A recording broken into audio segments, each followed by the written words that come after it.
Audio Jungle.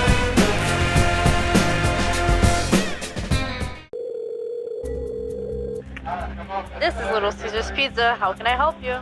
On July 8, 2003, a Little Caesars cashier in San Jose, California, received the most unusual call. A little girl with a whimpering voice, holding back her tears as she spelled every letter of her address.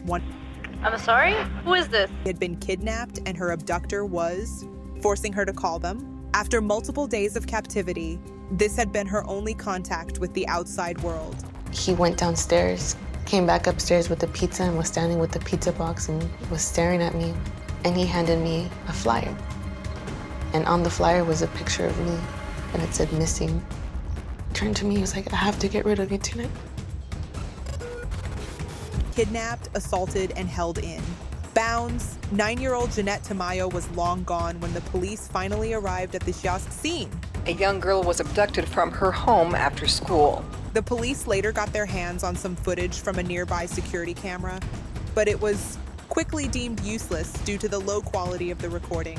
Police have no leads in the disappearance of 9-year-old Jeanette Tamayo. After days without any development in her case and no statewide Amber Alert issued, Jeanette knew she had to take matters into her own hands. My fear turned into courage. And I told myself, I'm a fighter. I'm gonna make it. In the thriving city of San Jose, California, in the heart of Silicon Valley, 9-year-old Jeanette Tamayo just got off her school bus and was heading home. Once there, she noticed that the screen door was slightly ajar. She thought that maybe her mother came back from work early and didn't think much of it. Once inside, she went to her room and realized that something was wrong. Her bedroom window had been smashed and there was broken glass everywhere. She immediately took a step back and ran toward the phone to call her mom, but to her dismay, the cable had been cut off. Before she had time to understand what was happening, she heard someone knocking at the door. Jeanette turned around and saw a stranger behind the screen. Scared and confused, she reluctantly opened it. And when he was asking me questions, he was kind of peeking inside, trying to see who was in there. And that started making me feel really uncomfortable, and I started slowly closing the sliding door. I got scared because I felt a really bad vibe from him. And he put his hand in the way, slid it open, grabbed me, and took me to my brother's room. He threw me on the bed and took off my pants. Out of respect for Jeanette, we won't cover the assault, as it is extremely graphic. After he was done, her attacker handcuffed her and tied her legs together. He then carried her to his car parked in the garage. There, the man tried to open the door, but couldn't lift it more than a few inches before he saw another vehicle stopping right in front of the garage. From the back seat, Jeanette recognized her mother's car. My brother crawled under the garage. When it opened a few inches, the first thing I told him was to run. But her attacker was already at it. He got out of the car and started walking toward him. At only 15, Paul knew he wouldn't stand a chance, but he chose to fight him anyway. He grabbed a screwdriver from the counter and ran at him. The man then immediately disarmed him and started punching him in the face over and over. Restrained by the handcuffs and the rope around her leg, Jeanette couldn't do anything except watch in horror as the man dragged her brother inside the house. As soon as they entered, they came face to face with Rosalia, Jeanette's mother. She attempted to fight the man and successfully separated him from her son. Then Paul rushed toward the kitchen cabinet and pulled out a frying pan from it. He tried to help his mom, but once again, the man disarmed him before he could do anything and turned the improvised weapon against Rosalia, striking her repeatedly until she fell to the ground. I remember hearing my mom screaming, and it went quiet. I couldn't hear much after that. And I see the man rush back into the garage and into the car. And when I seen blood on his face, I was like, did you kill them? And he just started laughing, and I just started to cry. I was like, I didn't know if he had killed them. I didn't know, if they were there anymore, if he had killed them. And I was just thinking with the blood on his face that they were gone. My family was gone. Driving like a madman, Jeanette's kidnapper cut through some of her neighbor's bushes. Fighting through her restraints, she managed to turn around and take one last look at her house before they turned the corner. She felt an overwhelming feeling of relief when she made eye contact with Rosalia running amok behind the car. Her face was heavily wounded and covered in blood, but at least she was alive. Not far behind, her brother Paul was painfully limping towards some bystanders, waving his arm in the air and screaming for help. As soon as the car passed the corner, Jeanette started to scream at the other drivers passing by, slamming her shoulder against the window in an attempt to catch their attention. But her undertaking didn't go unnoticed, as her attacker immediately grabbed the screwdriver from earlier and violently attacked her. After being hit twice, she moved out of his reach. I just remember sliding down, laying there and looking up at the ceiling of the car and just thinking to myself, I'm not gonna make it. I'm gonna die. Back at the house after the police arrived, Rosalia was refusing to get into the ambulance. She was trying to explain everything that happened to the detective and the other officers, but her condition kept getting worse by the minute, and her panicked state didn't do much to help. So after they secured Paul, they had to force her onto a stretcher against her will. They were both sent to the nearest hospital. To a mother, I don't care what happened to you, you thinking and your kids, but I don't can do anything. I don't can do anything. I don't protect my kids.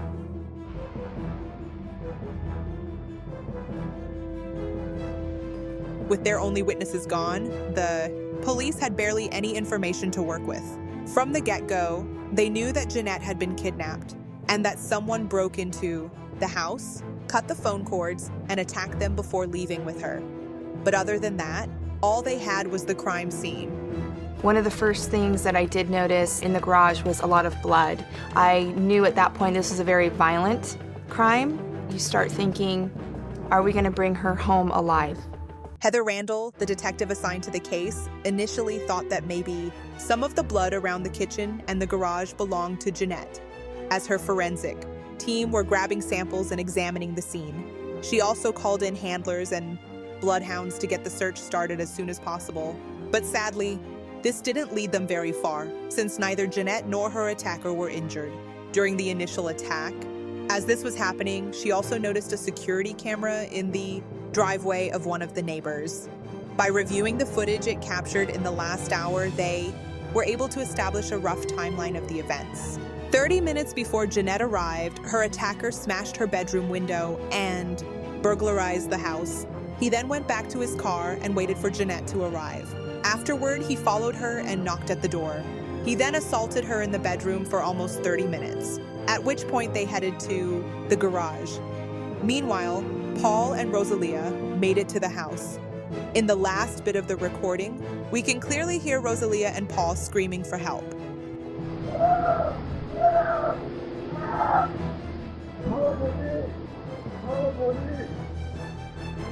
But Randall was mainly interested in one particular moment, here, when the attacker's car was right in front of the camera.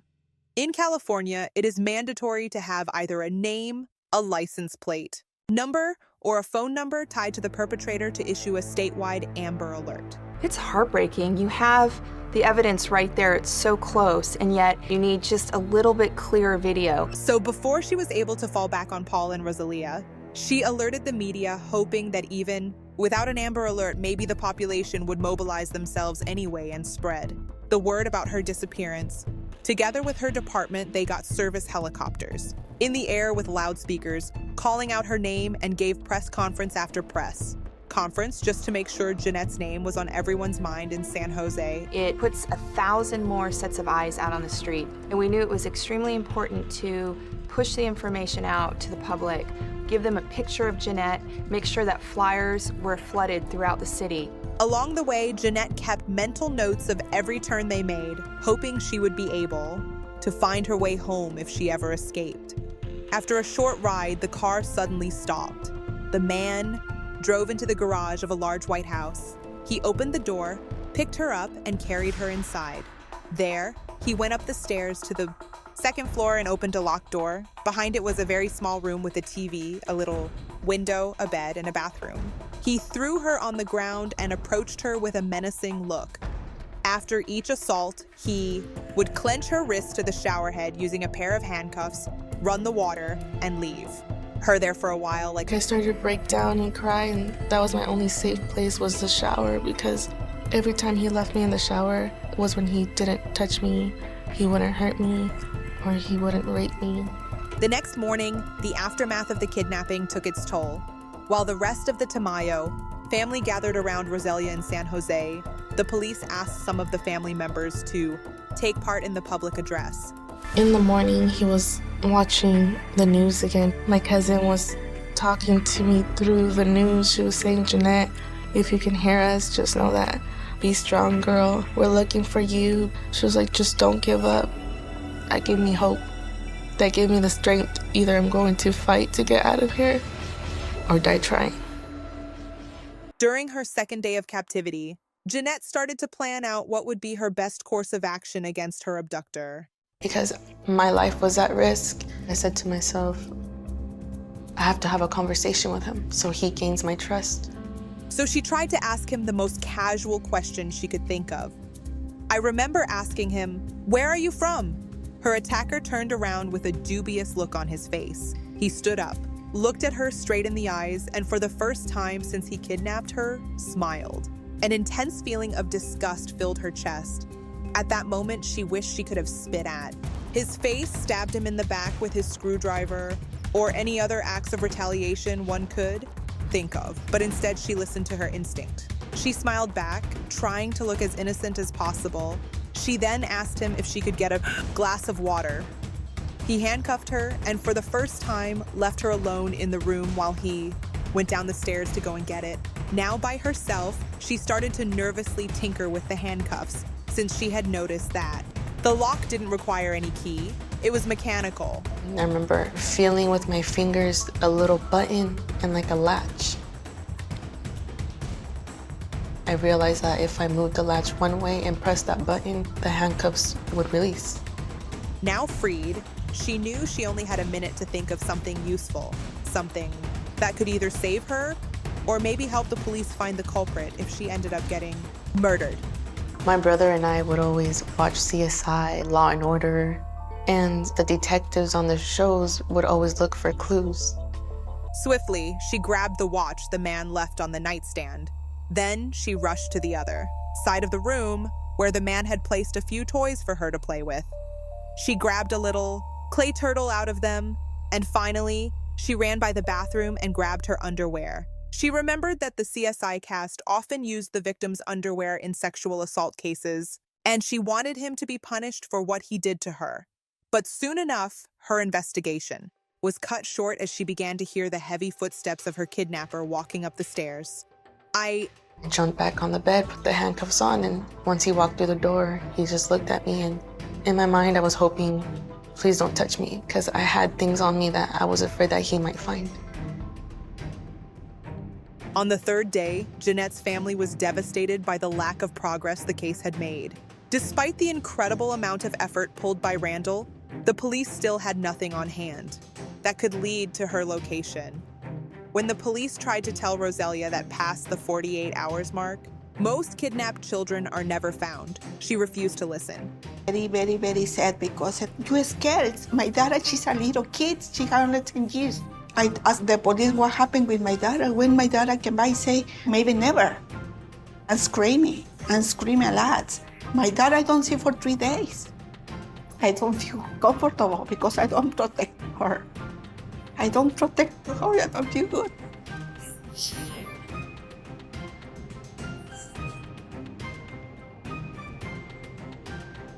It is at this point that Jeanette became completely numbed to her kidnapper's assault. Her only impulse was to stay strong and stick to her strategy. She needed to continue to manipulate him. This was her only chance at survival. My befriending was working. He asked me, "Are you hungry?" And I looked at him and I said, "Yeah." He gave me his cell phone. He had a cell phone with him, and he made me call for pizza. He gave me the phone number of the cell phone that he had, and I gave it to the man. The man on the other side of the phone said, "Can I get your address?" He told me the address. And just like she did with the movement of the car, too, days ago she memorized all of it. If she ever got away, she wanted to be sure she would be able to take him down afterward. Eventually, someone rang the doorbell and her kidnapper left the room for a minute. When he came back, he had a smile on his face. He put the pizza on the floor, and on top of the box, there was a missing person flyer with her face on it. He then told her that he would get rid of her tonight before leaving the room. Once he closed the door behind him, she threw away the pizza and started to grab all the evidence she could. She then stuffed all of it inside the pizza box and hid it under the bed. When he came back, he grabbed a pillow and started smothering her with it. Gasping for air, she tried to push her face against the side, but the man was too strong, as the lack of oxygen started to take its toll. She felt an immense rush of adrenaline running through her body, and in one final push, successfully slid her face to the side, enough so that she was able to take one last breath. As soon as 5 seconds later, after I got some air, he pulled the pillow off and he asked me, "Do you want to take a shower?" When she came out of the shower, she quickly dressed up and made sure the pieces of evidence she'd gathered earlier were still in her pockets. She then heard someone knocking loudly at the door downstairs. She wanted to scream, but her kidnapper immediately jumped on her and put his hands over her mouth. Afraid that he would try to kill her again, she calmed down and waited for the person at the door to leave.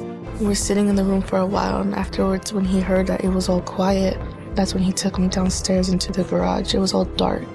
He then forced her into his car, put her back in handcuffs, and started driving. The ride was long, and Jeanette couldn't stop crying and screaming. Midway through it, she took a second to calm herself down in an attempt to make some sense of what had happened to her so far. I remember just crying to myself and just saying, I did the best I could. I was just preparing myself for my own death. But even then, she hadn't fully given up yet. Along the way, she once again did her best to remember every turn they took, but they rode for over 30 minutes, making it far more difficult than the first time. After a while, the car approached the neon-lit parking lot of a liquor store not far from the highway. The car had stopped, and as soon as he stopped the car, he grabbed me by my hair.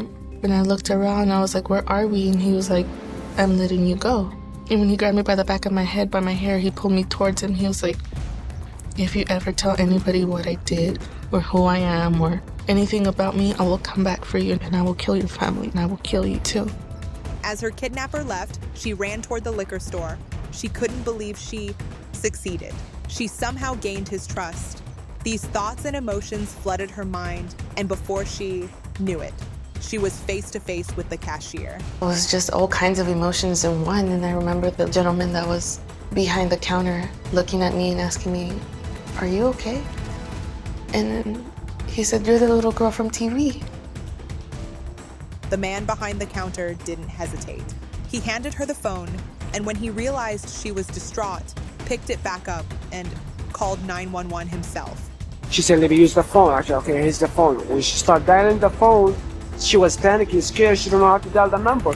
Once the San Jose police got word that Jeanette had been located in East Palo Alto, they immediately reached her. Detective Randall was overjoyed to finally see the little girl with her own eyes, but in the back of her mind, she knew they needed to act quickly if they ever wanted to get their hands on the culprit. I walked up to her and I said, "Hello, Jeanette. My name's Heather, and I'm here to help you." And before I really said anything else, she let me know that she had some evidence in her pocket. She proceeded to pull the toys, her underwear, the kidnappers, watch, and other items out of her pockets. Shocked to see how clever the little girl was, Randall asked her if she had anything else that could help them catch him. Jeanette asked for a sheet of paper and drew the house, bits of the address, his exact phone, number, and every other piece of information she could remember from her time with the kidnapper. Noticing how knowledgeable she was, Randall asked her a decisive question. I asked her, "Do you think you can find his house?" And she said, "I think I can." And she said that she could direct us by saying right or left, right or left. While the police were heading back to San Jose to look for the man's house, another officer started to call every pizza place in the area to see if they could match the phone number to a complete address. But before they knew it, they were already closing in on the place as Jeanette shuddered with excitement in the back of the patrol car. I felt brave. I think that's why I stood up in the back of the car and started yelling and saying, "That's it." A few minutes later, Randall received a confirmation from the pizza place that this was, in fact, the right address. So she ordered a tactical team and a K-9 squad to raid the home. Our SWAT team then put a plan in place to go and take him into custody. They had a layout of the home from Jeanette, and they went in and were able to determine that he was hiding up in the attic. The suspect, David Montiel Cruz, attempted to evade arrest and threatened the officers inside the house, so they unleashed the dogs at him. He suffered multiple injuries on his arms and was escorted outside of the house. Inside, Heather also found the evidence-filled pizza box under the bed. Police say they know little about the background of the suspect. He was arrested at this house early yesterday morning. The district attorney's office filed 9 felony charges against Alvarez, including sexual assault, burglary, forcible lewd acts, rape, battery, and a special circumstance. After the arrest, Rosalia was called, but emergency services needed to get Jeanette into the ER as soon as possible. After all, she'd been stabbed, and the wounds had yet to be treated. So Rosalia and Paul followed them and finally got reunited with her when she was stabilized. I remember them taking me to the hospital, running tests on me. I remember opening the door and seeing my mom. And her face was so bad. Like, she didn't even look like my mom. I think she touched my mom's face. She said, "You're hurt." You know, she was so brave. She didn't care about herself. She was worried about us. You're everything to me, you and Paul were. Yeah. Very happy because I met my dad. For example, it's when she born, second time for me. The following years have not passed easily for Jeanette.